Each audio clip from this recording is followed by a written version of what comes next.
Hey, if you're wondering if you're working in a toxic workplace, there's some pretty good signs that are apparent around you that you might be in a culture, and I want to share some of them with you.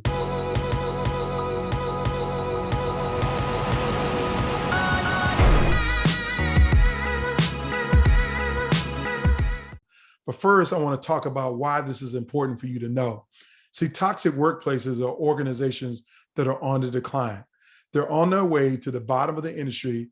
They might be preparing for a lawsuit. They might be preparing for any other challenge that's going to hit them, because toxic workplace culture can quickly move to a discriminative workplace culture, or a culture where people are being harassed and mistreated. And those organizations are the ones that we read about on the front page of the Wall Street Journal or USA Today, or better still, they might be on 60 Minutes and Nightline because of how bad the culture is in the organization. So you don't want to be in a toxic workplace culture, particularly if you're a leader in that organization.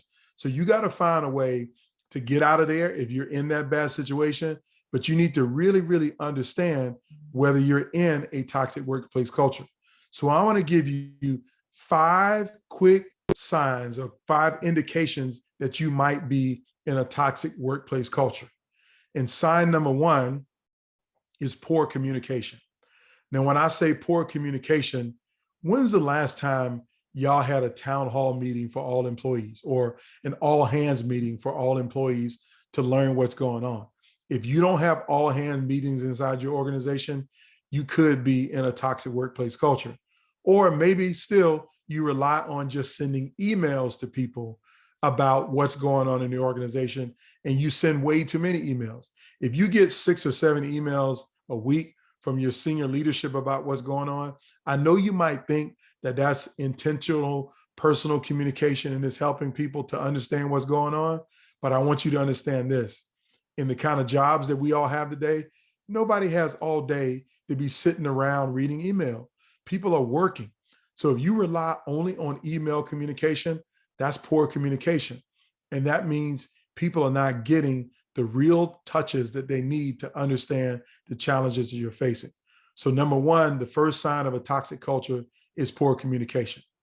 A second sign of toxic workplace culture is you have more managers than you do leaders.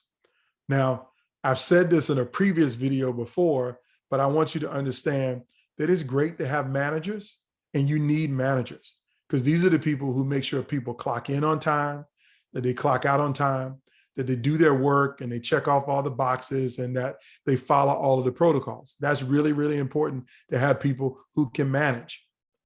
But what you need more of than anything else are leaders. See, leaders inspire, empower, and develop the people around them to be more productive at everything that they do. You have to have more leaders than you do managers, because if you have an organization that's full of managers who's checking boxes, the moment they step outside of checking the right box or doing the right thing, that manager is trying to get rid of them to get somebody else that can do the job. Well, you don't want a punitive culture. You want a learning culture where people are willing to make mistakes and learn and grow and learn from those mistakes. That's what true leadership is. So if you got more managers than you got leaders, then you really could have a toxic workplace culture. The third thing that I will tell you is an indication of whether you have a toxic workplace culture is if your organization condones bad behavior. Now, when I say condone bad behavior, you really allow people to be, excuse my French, assholes at work. I mean, you might work with somebody who's extremely talented. They got lots of skill and lots of competent capabilities, and they're very competent. But if they treat people like crap, nobody wants to work with anybody like that. And the problem today in this toxic environment where we are seeing the great resignation take over is that people are realizing, I don't want to work for anybody who's a butthole anymore. They don't want to stick around. They don't want to work for a leader who has a bad attitude or disrespectful to people, or is abusive in their language. Nobody wants that. And if you have a person like that, that is being allowed to carry on like that every day, you're condoning bad behavior. And organizations that condone bad behavior have toxic workplace culture. And that's the reason why people quit and are ready to leave.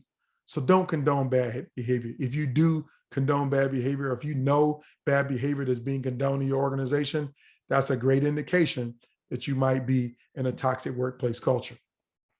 And not too far from the bad behavior is the fourth way you might know that you have a toxic culture. And that is if you have a gossip culture. And when I say gossip culture, is that people get off on knowing more about what's going on in the personal lives of everybody in the company than what's going on with the work of the company. That you might as well be working in As the World Turns, or Bold and the Beautiful, or my mom's favorite, The Young and the Restless. You know more about who slept with who and who stabbed each other in the back and who's undermining each other for this than you know about the mission and the vision of what you're getting done.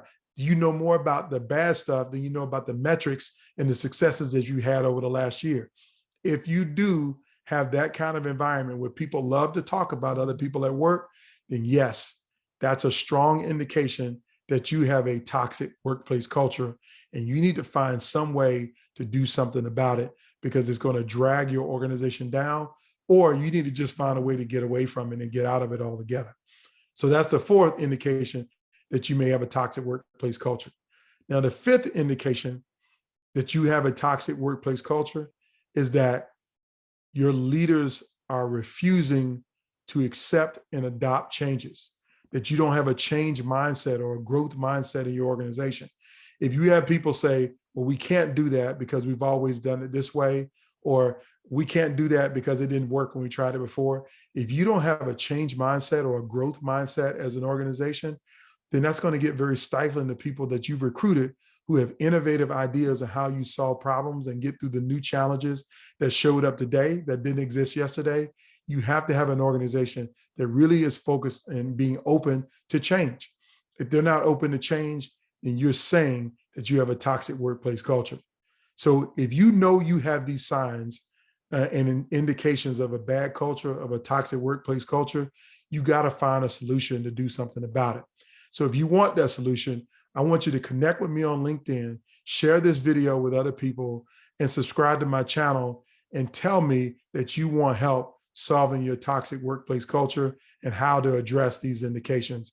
I'd be happy to help your organization give it over the hump. So I want to thank you for watching. Have a fantastic day.